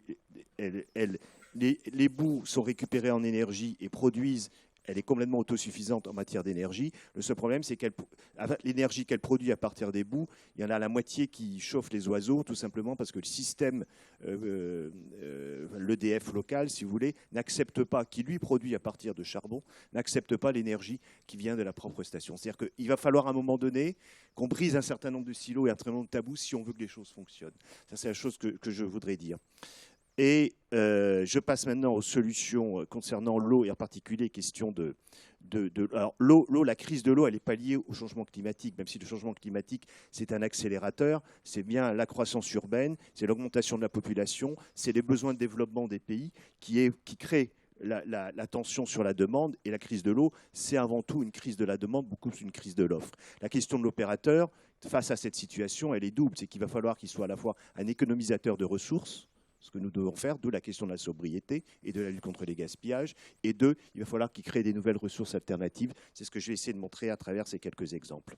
Premièrement, je vous invite à aller en Afrique du Sud. Enfin, non, je m'invite, d'ailleurs, je vous invite si j'appuie sur le bouton. Et surtout sur le bon bouton, voilà. Durban, Afrique du Sud, 1 100 000 habitants. L'un des plus importants townships d'Afrique du Sud. Une grosse tension sur l'eau, à tel point d'ailleurs qu'il y a des politiques de transfert d'eau à l'intérieur du pays, et des grosses tensions entre industriels, monde agricole et consommation domestique. Nous avons proposé en 2001, nous avons créé le premier partenariat public-privé en Afrique du Sud en proposant non seulement la gestion et le financement de la station d'épuration de Durban, mais de vendre l'eau ainsi épurée à une qualité importante aux industriels de l'agglomération, et ainsi, bien évidemment, de récupérer cette eau pour des usages industriels et d'éviter la pression sur les ressources. Donc là, il a fallu qu'on fasse un travail de dialogue, dans le fond, qui n'existait pas, entre l'autorité publique et les industriels intéressés, pour monter un système qui serait un système complètement gagnant. Alors vous voyez ces 40 000 mètres cubes d'eau potable supplémentaires, donc quotidiennement préservés. Attendez. Voilà. C'est bien évidemment des limitations de prélèvement sur les milieux naturels. C'est sur le plan sociétal une façon d'avoir amélioré l'accès à l'intérieur du township, mais c'est aussi sur le plan sociétal le fait que le système contractuel que nous avons mis en place à la collectivité fait qu'on partage les bénéfices induits par les recettes de l'eau que nous vendons aux industriels pour mettre en place des politiques d'insertion et de diversité à l'intérieur de la société. Et sur le plan économique, c'est que 5 millions d'économies tous les ans pour les industriels concernés. On vend en fait 60% du prix de l'eau potable, le prix de notre eau réutilisée, donc il y a un vrai gain financier pour la collectivité. Et donc c'est une vraie économie pour l'ensemble de l'agglomération. Il faut savoir que le prix de l'eau, quand même, dans les industriels de Durban, ça correspond à 15% de leur prix de revient, ce qui n'est pas du tout négligeable. Donc ce que je veux dire, c'est qu'en mettant tout le monde autour de la table, en mettant des solutions innovantes, on peut avoir vraiment des solutions qui sont complètement innovantes. On part à Tarragone, en Espagne, 120 000, 130 000 habitants. Même chose, un stress hydrique très très fort, une activité industrielle croissante avec des grandes marques comme Repsol, etc., dans le secteur de la pétrochimie, qui crée vraiment des tensions sur les ressources. Donc comment gérer cela? Là aussi, recyclage des eaux usées municipales pour alimenter les industries. Donc ainsi, on peut réserver les ressources en d'eau potable pour les usages domestiques. Et on peut aussi limiter les rejets d'eau usée. On ne dit jamais d'ailleurs, en matière de réutilisation des eaux usées, le gain qui est fait en termes d'investissement, le fait qu'il n'y ait plus d'émissaires pour envoyer en mer, etc., qui fait effectivement que circulariser l'eau, c'est faire aussi une grosse économie d'investissement au-delà de ses impacts environnementaux et de ses bénéfices économiques. Dernier point. Alors non, troisième d'ailleurs, parce que je n'avais pas vu que j'avais celui-là aussi. Renault-Tanger, donc une usine qui tend vers le zéro carbone, zéro rejet liquide. C'est une usine d'ailleurs que le président de la République a visitée il y a 15 jours, qui a été récompensée par des prix internationaux en matière d'efficacité hydrique et efficacité énergétique, où là aussi la réutilisation des eaux usées permet de se transformer en eau de process. Donc c'est aussi la capacité qu'a aujourd'hui l'eau usée à répondre à des besoins d'eau de très grande qualité qui est extrêmement intéressant. C'est-à-dire que non seulement on réutilise une eau, mais on la réutilise à des fins extrêmement nobles et de qualité extrêmement importante. Vous savez que dans certains pays, d'ailleurs, on va jusqu'à la consommation domestique aujourd'hui de la réutilisation des eaux usées, donc c'est vrai en partie à Singapour. Nous gérons une station d'épuration en Namibie, à Windhoek, où effectivement les habitants de la ville de Windhoek boivent l'eau à partir de l'usine d'eau usée dans un pays où le stress hydrique est par ailleurs extrêmement important. Mais où ils ont mis l'environnement dans leur droit constitutionnel. Donc je pense qu'ils ont oui, et, et surtout pays. Où il n'y a pas eu de réticence de la population, parce que tout le problème, ce n'est pas un problème de la qualité du process, c'est la capacité d'acceptation de la population à l'idée de boire de l'eau à partir de l'eau usée. Vous savez que dans certains pays où il y a des stress hydriques, en particulier dans l'océan Indien, il y a eu des référendums et sur lesquels il y a eu des refus, en fait, du titre de boire l'eau à partir des eaux usées. Donc il y a le problème de l'acceptabilité sociale qui est au cœur aussi de la question de l'innovation. C'est en quoi d'ailleurs l'innovation technique n'a pas de sens si elle n'est pas intégrée dans une dimension, si elle n'intègre pas à la fois la question de l'innovation sociale et de l'acceptabilité des populations sur le service qu'on leur rend. Et enfin, dernier slide, peut-être pas. Voilà, les salades, pour dire que je vous raconte toujours des salades, et je le prouve encore aujourd'hui, pour montrer d'abord que le stress hydrique, il est partout, y compris en Angleterre, dans le Kent, où effectivement se posent des problèmes de pression sur les ressources. Un gros producteur de salades, donc qui travaille surtout pour Marks & Spencer, qui a à gérer à la fois le recyclage de ces eaux usées avec des normes extrêmement drastiques auxquelles sont attentifs les Anglais en matière de rejet, mais qui a aussi besoin de beaucoup d'eau pour laver ses salades. Et bien évidemment, la solution, c'était de faire du gagnant-gagnant, c'est-à-dire à la fois d'utiliser les eaux usées pour de la renettoyer et pour le permettre, mélangée à de l'eau potable, de pouvoir être utilisée pour nettoyer ses salades. Donc voilà, la salade et le principe même de l'économie circulaire à travers cet exemple. Peut-être pour conclure, vous dire que peut-être que le sujet de l'eau, d'ailleurs, par rapport au sujet du climat, je pense que dans la politique de l'eau aujourd'hui européenne a permis quand même d'intégrer une externalité environnementale dans un coût. C'est-à-dire qu'on parle beaucoup aujourd'hui du prix du carbone, et c'est le bon sujet pour la prochaine COP21. Mais dans l'eau, je veux dire, l'externalité environnementale qui est la reconquête du milieu naturel, à la fois à travers la directive eaux résiduaires urbaines et a fortiori la directive 4 de 2000 sur l'état des milieux, fait qu'aujourd'hui, l'ensemble des consommateurs payent plus aujourd'hui pour la dépollution de ces eaux usées et pour la restauration des milieux naturels que pour le service public d'eau. Donc ce qu'on a fait pour l'eau, on peut peut-être aussi l'imaginer pour les questions du carbone. C'est d'ailleurs la raison pour laquelle Antoine Frérot a pris une position non seulement en faveur d'un prix du carbone prévisible et robuste, mais aussi pour une redevance carbone, par analogie avec ce qui a été effectivement la politique de l'eau au cours de ces 20 dernières années. Merci, notamment pour cette conclusion qui nous offre beaucoup de perspectives. On peut applaudir Victoria. Je vais demander à mes intervenants de revenir sur scène. Alors, je vais me pousser, je crois qu'il manque un petit siège, mais ça devrait le faire. Donc maintenant, c'est votre temps de questions. Alors, je vous demanderai de vous présenter et de poser des questions. C'est vraiment pour échanger avec les intervenants. Donc, qui se lance ? La première est la plus difficile. Mon Dieu, vous avez un beau panel devant vous, pourtant profitez-en. Ah, une question là-bas derrière. 2 même.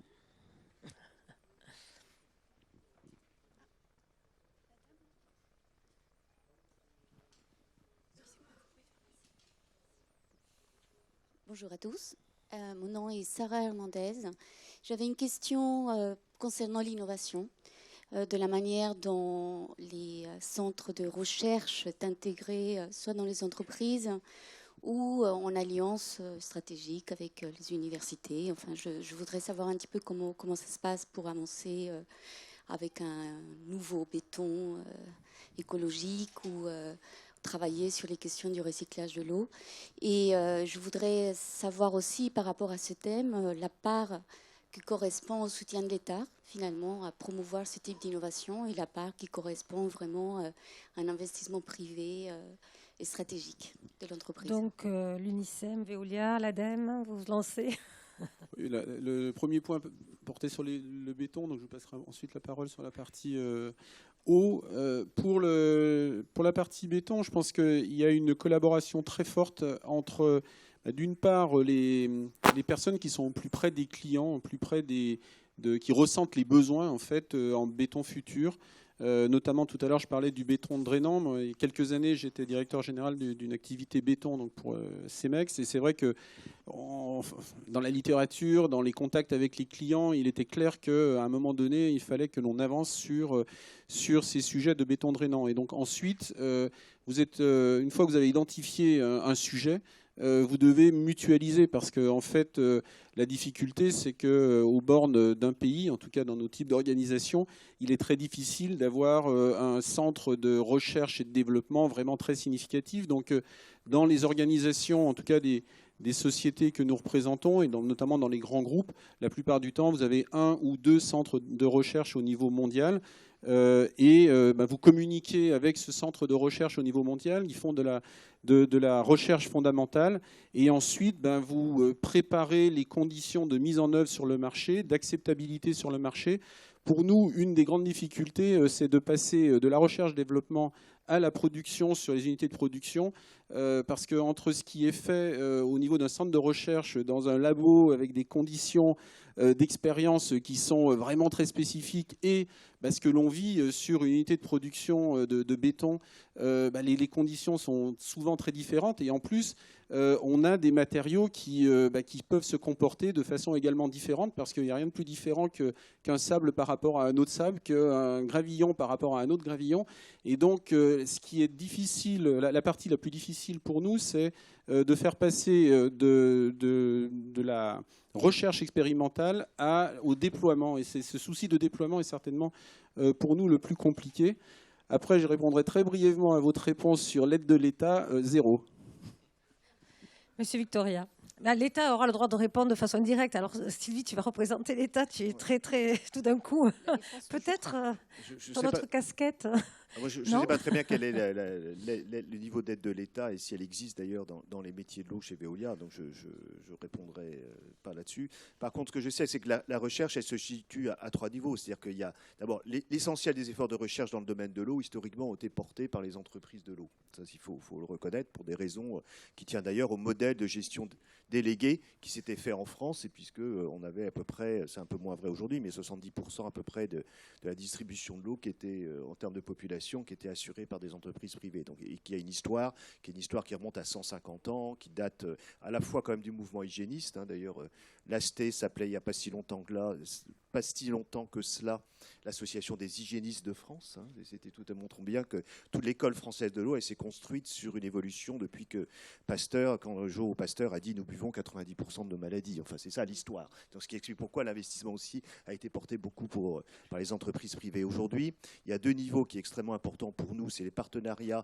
moins avec le monde académique, même s'il existe, qu'avec le monde des startups et des personnes innovantes. Donc là, il y a effectivement tout un système mis en place chez nous qui a plusieurs noms que je ne détaillerai pas, de collaboration avec des startups. Et surtout, ce qui est intéressant pour une startup qui construit des nouveaux projets ou des nouveaux produits, c'est que nous lui apportons un effet taille critique, étant présent dans 48 pays, en gérant 100 stations d'épuration partout, par exemple dans le monde, de lui donner tout de suite un effet taille qui permet de valider ou non, selon les contextes, des choses. En même temps, évidemment, nous avons des accords. C'est que si ces startups fonctionnent et développent, bien évidemment, nous avons des accords exclusifs ensuite pour les faire fonctionner. Donc, il y a un gros travail de fait aujourd'hui avec les créateurs d'entreprises, les entrepreneurs et les startups.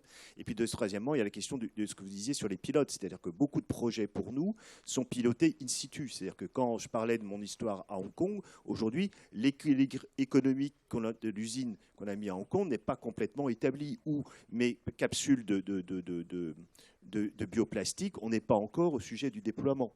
On est vraiment sur une station qui est une station classique comme à Bruxelles, en l'occurrence pour la production de ces bioplastiques, mais on est en train de voir quelles sont les conditions qui permettraient effectivement le déploiement. Donc c'est surtout ce qui fait la force, c'est le réseau international, c'est la création des pilotes in situ. Après, les conditions de déploiement, effectivement, dépendent. Voilà, c'est le gros travail sur lequel souvent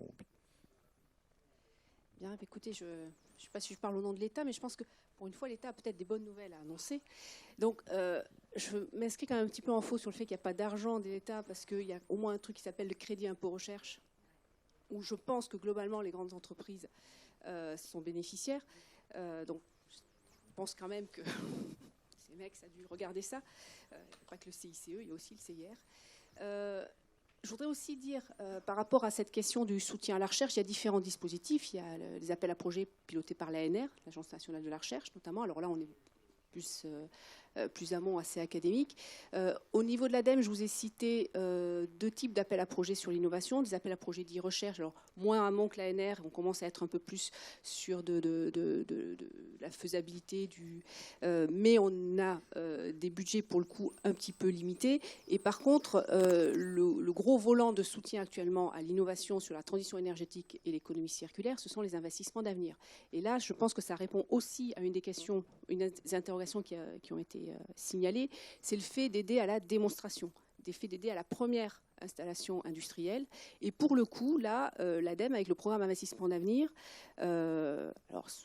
mandaté par le Premier ministre, en fait, c'est le Commissariat général aux investissements qui pilote ces programmes-là, on s'est inscrit dans une autre logique, justement, de soutien à l'innovation, puisque on est beaucoup moins dans de la subvention, quelque part. On donne de l'argent et puis on verra ce qui sort. On est beaucoup plus en train de regarder des retours pour l'État. C'est-à-dire que si on met de l'argent dans un projet où il y a une démonstration industrielle, où quelque part les industriels, et notamment beaucoup de start-up, disent voilà, moi j'y crois, moi je veux développer mon modèle sur ça, ben, l'État dit banco, j'accompagne la prise de risque parce que sur le sujet de la transition énergétique et de l'économie circulaire, des ENR, c'est compliqué, il y a des risques bien spécifiques, mais si vous y arrivez, moi je fais plutôt des avances remboursables parce que je considère que ça remettra au pot de budget qui pourra aider d'autres projets. On est à la fois beaucoup plus sur donc, des critères d'analyse de rentabilité, de modèles d'affaires qui font qu'on propose pour le coup, en termes d'argent public, plus des avances remboursables, voire des prises de participation. Et donc là, je pense que l'État a vraiment changé la façon de piloter l'innovation en matière de transition énergétique et économie circulaire en se mettant vraiment dans la dynamique de l'entrepreneuriat. Et je pense que c'est surtout ça qu'il faut retenir. Après, je ne pourrais pas vous dire est-ce qu'on est bien situé ou pas par rapport à des critères européens. Je pense que là, on doit pouvoir trouver des statistiques. Mais moi, je pense que s'il y a quelque chose à faire, bien à signaler, c'est ce côté, on accompagne la mise sur le marché de nouvelles solutions. Monsieur André, vous voulez... Oui, non, je vais juste rebondir sur un point. Vous avez raison de souligner le crédit impôt recherche. Pour qualifier en fait nos recherches, c'est pas toujours évident sur ces critères-là.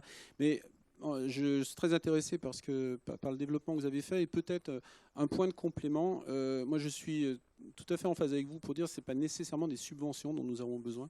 Mais je pense qu'en revanche, il y a un levier qui pourrait être peut-être plus utilisé.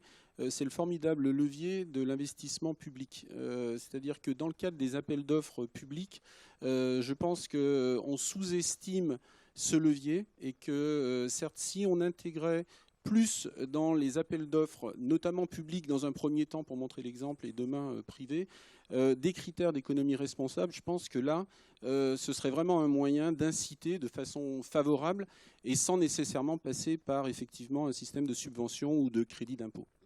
Alors c'est vrai que la législation a changé au niveau du Code des marchés publics. Alors je ne suis pas spécialiste, donc je ne pourrais pas vous dire exactement ni le numéro de l'article, ni précisément les modalités, mais c'est vrai que par rapport au Code des marchés publics qui est censé faire en sorte qu'il n'y ait pas de distorsion de concurrence, il y a énormément de choses qui ont bougé pour pouvoir intégrer des critères spécifiques. Alors déjà à l'éco-responsabilité, mais aussi à l'innovation. Donc les deux ont été faits un peu conjointement. On peut avoir des critères liés aux performances énergétiques et environnementales, mais aussi des critères liés à l'innovation et le fait de pouvoir payer plus parce que c'est innovant et qu'on prend un risque. Donc ça, c'est également un des sujets qui est traité. Et je voudrais juste compléter tout à l'heure, je vous ai cité des appels à manifestation d'intérêt, des appels à projets dans les cas des investissements d'avenir de l'agence. Alors il y en a sur les ENR, il y en a sur l'économie circulaire, il y en a sur l'efficacité énergétique en industrie, dans le bâtiment. Il y en a même un sur l'eau. Et je sais que Veolia le connaît. Voilà, donc on a aussi élargi au-delà du champ de l'eau qui n'est pas complètement dans notre ADN initial. On travaille aussi dans le même état d'esprit. Proposez-nous des solutions innovantes et on vous aide à financer la première démonstration, le premier site industriel. Merci Sylvie. Puis il y a la loi sur la transition énergétique pour la croissance verte qui aussi intègre ces questions de marché public. Donc, on va avancer, on attend les décrets. Il y a 3 autres questions, donc on va continuer. Oui, Serge Sidorov, responsable de l'équipe Pénico Green Building, filiale du groupe SNC Lavalin, donc bureau d'études d'ingénierie. J'ai deux questions en fait. Une pour Madame Padilla concernant l'interrogation que j'ai depuis de nombreuses années. Vous avez cité le potentiel de récupération de chaleur fatale de l'industrie. On ne parle jamais des 66% d'énergie fossile qui sont perdus dans les centrales thermiques, qu'il s'agisse des centrales thermiques charbon, fioul, gaz ou même nucléaire.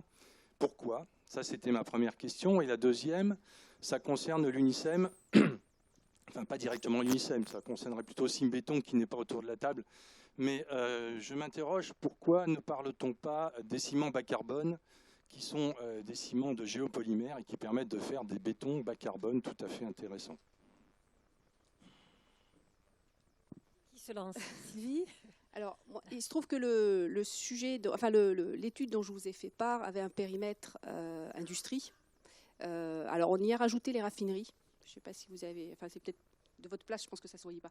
Mais on y a rajouté les raffineries. On veut même élargir aux data centers, qui ne sont pas en soi de l'industrie. Donc, on est en train de regarder ça, aux UIOM également. Il y a des choses à faire aussi sur les centrales thermiques, je suis tout à fait d'accord. Voilà, le propos là était plutôt de mobiliser l'industrie. Je pense qu'après, dans les outils qu'on propose, les centrales d'énergie peuvent aussi s'y retrouver. S'il le faut, elles feront l'effort, il n'y a pas de souci. Après, voilà, je pense que c'est toute la difficulté de ces sujets où finalement on touche plein d'acteurs, on touche plein de sujets, plein de thématiques différentes. Il faut arriver à prioriser, je suis d'accord, il ne faut pas se focaliser sur des choses qui finalement n'ont peu d'impact, mais il faut que tout le monde fasse aussi des choses. Donc voilà, je suis désolée, mais moi, c'est un peu un tropisme industrie classique et pas industrie de l'énergie. Voilà, je pense que c'est pas parce que j'en ai pas parlé que c'est pas un sujet. Par contre, voilà, il faut aussi mobiliser le reste de l'industrie. Ça noie un peu le poisson, je vous l'accorde, mais... Moi, je ne vais pas noyer le poisson sur votre question. C'est un sujet que je connais mal, en fait. J'ai aperçu tout à l'heure François Redron qui représente Symbéton dans la salle, mais il n'est peut-être plus là parce qu'il aurait pu répondre de façon plus spécifique à votre question. Simplement, sachez qu'au niveau des entreprises, on travaille sur ce type de sujet. À ma connaissance, il n'y a pas de mise en commun aujourd'hui au niveau syndical. Une autre question? Allons-y. Bonjour, Christophe Corbel, consultant climat chez Ernst & Young. J'aurais une question à titre personnel, j'ai l'impression que les économies les moins développées, les moins riches, ont un modèle très circulaire d'économie, parce que rien ne se perd. Et que dans les économies les plus développées, on va vers une circularisation de l'économie, en tout cas on l'espère tous ici.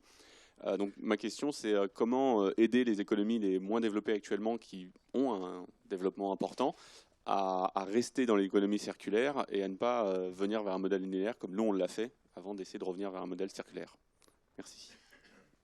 La géostratégie, c'est toi, oui. Oui, merci. Alors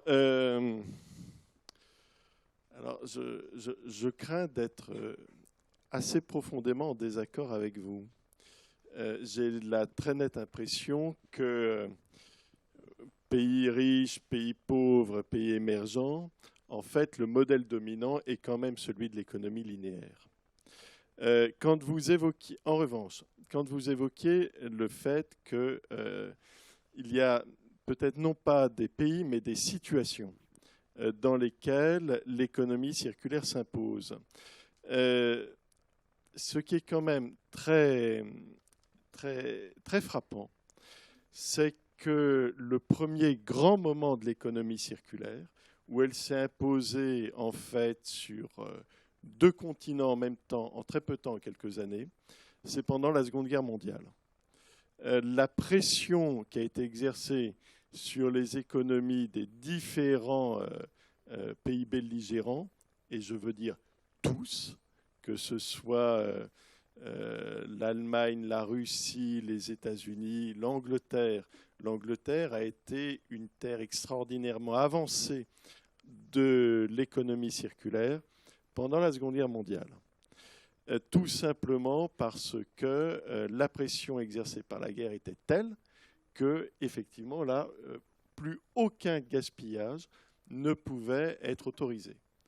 Et je trouve extrêmement intéressant que nous ayons ces échanges aujourd'hui parce que, visiblement, nous commençons à être un certain nombre d'acteurs de par le monde entier, hein, dans cette salle aujourd'hui, mais ça se passe aussi ailleurs, où la réflexion sur l'économie circulaire commence à s'imposer comme une forme d'évidence. Et j'ai envie de dire que cette évidence, elle vient de la prise de conscience de plus en plus importante de ce qu'un chercheur américain qui s'appelle James Kunstler qualifie d'entrée dans la longue urgence, concept que je trouve personnellement assez génial, The Long Emergency. C'est un bouquin qu'il a écrit il y a 10 ans, dans lequel il met en évidence que le XXIe siècle, justement, est marqué par cette synergie des crises, crise du climat, crise de l'eau, crise de l'énergie, crise des ressources, et que face à ces différentes crises, de toute façon, ou bien on reste dans une approche et une pensée linéaire, on va aller au bout du processus et ce sera violent, ou bien au contraire, il y a une pensée non linéaire qui émerge pour justement mettre au défi le système, pour obliger le système et les mentalités qui vont avec à changer. Donc j'ai envie de dire qu'on est moins là dans une question géographique que dans une question qui tient à la compréhension de ce qui détermine la situation contemporaine. Pierre Victoria, vous souhaitiez rajouter un mot ?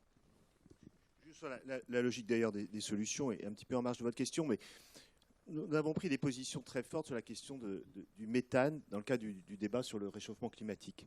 Or, la question du méthane, qui est donc un gaz dont vous savez 25% vient des décharges ou des centres d'enfouissement technique, qui a un pouvoir de réchauffement 80 fois supérieur sur 20 ans au CO2. Il a deux mérites dans le débat, en tous les cas, sur le méthane. D'abord, c'est que le méthane, il est facile techniquement à utiliser, puisque c'est un gaz facile et à stocker et à valoriser, contrairement au CO2. Et deux, que le débat sur le méthane permet justement de niveler la question des différences de niveau de développement, puisque des décharges et des enfouissements techniques, vous en avez partout, tandis que le débat sur CO2 a quand même bloqué énormément ces derniers mois sur les débats entre pays développés et pays non développés, et sur la participation à travers le fonds vert des pays, de l'aide aux pays en développement pour se mettre en conformité. Or, une idée qui en tous les cas qui est la nôtre, c'est de promouvoir dans le cadre du débat sur la COP le fait que la récupération du méthane et sa valorisation soit éligible au fonds vert, c'est-à-dire permettre effectivement et aide les pays en développement à la fois à régler un problème de réchauffement et à utiliser mieux le gaz naturel qui en est émis. Alors, merci. On va prendre une dernière question parce que je sais que certains de mes invités ont des contraintes. Merci. On y va. Oui, bonjour, Thibault Lécuyer, journaliste. Je voudrais proposer une question un peu pimentée avant d'aller à table. D'accord. À Madame Padilla et à Monsieur Victoria sur l'utilisation du secteur pétrole et gaz de l'eau. On sait que dans les industries, on a parlé du béton, du BTP, l'énergie est aussi un gros consommateur d'eau au niveau de l'extraction. En particulier les énergies fossiles non conventionnelles, sable bitumineux et gaz de schiste, gaz et pétrole de schiste. Je crois savoir que Veolia est un gros fournisseur de solutions d'eau pour ces industries. Monsieur Victoria peut-être pourra me confirmer ou pas. Donc la question que je voulais poser à Madame Padilla, à Monsieur Victoria, c'est est-ce que pour ces secteurs industriels et pour les énergies fossiles non conventionnelles, une économie circulaire de l'eau est possible, ou bien est-ce que c'est quelque chose qui est finalement un oxymore ou une contradiction intrinsèque, sachant que Mme Padilla soulignait qu'au croisement de l'économie circulaire et de l'énergie, il y a à la fois efficacité énergétique, mais il y a aussi énergie renouvelable, ce qui n'est pas le cas de... Voilà, merci. Alors. je ne me poserai pas la question des gaz de schiste ou de tout ce qui est non conventionnel, sur le fait de circulariser l'eau. Ça me paraît un peu... je ne prendrai pas le problème par ce sujet-là. Moi, je pense, alors déjà, pour le coup, en France, et l'ADEME est une agence nationale, on n'a pas actuellement à gérer une industrie des gaz de schiste ou de pétrole non conventionnel. Ce qui me semble important, c'est de se dire il me semble quand même qu'il y a une incohérence entre dire d'un côté, il faut arrêter de mettre du carbone dans l'atmosphère, et puis d'aller chercher de nouvelles sources. Voilà, je crois que là, il y a une grosse incohérence dans les priorités. Et après, par rapport à le fait d'avoir des nouvelles sources, se pose tout un tas de questions et d'arbitrage entre des problématiques d'autres ressources comme l'eau, de pollution chimique et autres. Donc voilà, mais moi je me remettrai la discussion d'abord sur est-ce que l'enjeu il est la sobriété et donc le fait de consommer moins plutôt que d'aller vers la recherche de nouvelles capacités de mettre dans l'atmosphère du carbone, alors qu'on dit que le problème, c'est de le réduire. Voilà. D'abord, sur le débat, on s'appelait Veolia Environnement, on ne s'appelle plus que Veolia tout court, mais ça ne veut pas dire qu'on ne s'intéresse pas autant à l'environnement qu'avant. C'est raison de simplicité.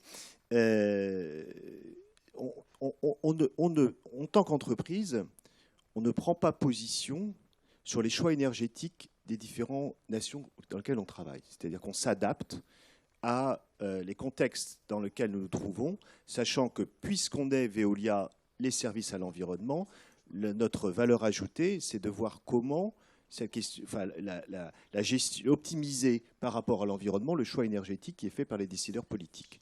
Ce qui n'est pas simple du tout, y compris dans certains pays, puisqu'on est un gros opérateur, en particulier dans les pays de l'Est. Aujourd'hui, on a récupéré beaucoup de centrales à charbon historiques. Nous les amenons petit à petit à évoluer vers des sujets, vers d'autres sources énergétiques, en particulier le gaz et biomasse. Là aussi, on a la contrainte financière dont on a parlé tout à l'heure, c'est que l'évolution dans laquelle on souhaiterait aller ne va pas nécessairement suffisamment vite pour des raisons de logique économique que chacun comprend, mais on sait où on va. Sur le problème des gaz de schiste ou des, comment on appelle ça, non conventionnels, effectivement, nous sommes opérateurs, pas un gros opérateur, nous sommes opérateurs sur une partie de la chaîne qui est non pas la fragmentation hydraulique, mais qui est la gestion des effluents et des pollutions liées au système de gaz. Donc là, sur un certain nombre de pays, à la fois sur les sables bitumineux et les gaz de schiste, nous, effectivement, nous travaillons et nous essayons et nous travaillons en opérationnalité, mais aussi en recherche, pour voir comment on peut travailler de mieux en mieux sur minimiser l'impact de ce type de ressources sur l'environnement. Sachant, vous dites qu'on est un gros opérateur, mais aujourd'hui, le développement de ces activités-là semble un peu en baisse du fait, effectivement, d'un contexte sur le prix de l'énergie qui a quand même fortement évolué depuis 3 ou 4 ans. Ok, merci à tous, merci à mes intervenants. Alors, au-delà de solutions techniques, ne vous levez pas tout de suite 2 secondes, vous allez pouvoir aller déjeuner. Au-delà des solutions techniques qu'on vient d'évoquer, derrière, il y a des hommes et des femmes. Alors, vous en avez quelques-uns sur le podium qui, par leur inspiration, leur motivation, leur intuition et leur courage, parce qu'il faut amener ces solutions dans les entreprises, il faut les porter, ont réussi à faire la promotion de l'économie circulaire. Alors pour finir, en analogie avec ce que tu as dit au début, mettons-nous en ordre de bataille pour intégrer l'économie circulaire et pour lutter, puisqu'on parle d'armée, contre le changement climatique et l'érosion de nos ressources. À très bientôt, peut-être à demain, pour la 2e conférence que vous allez voir sur les filières qui continue ce cycle. À bientôt.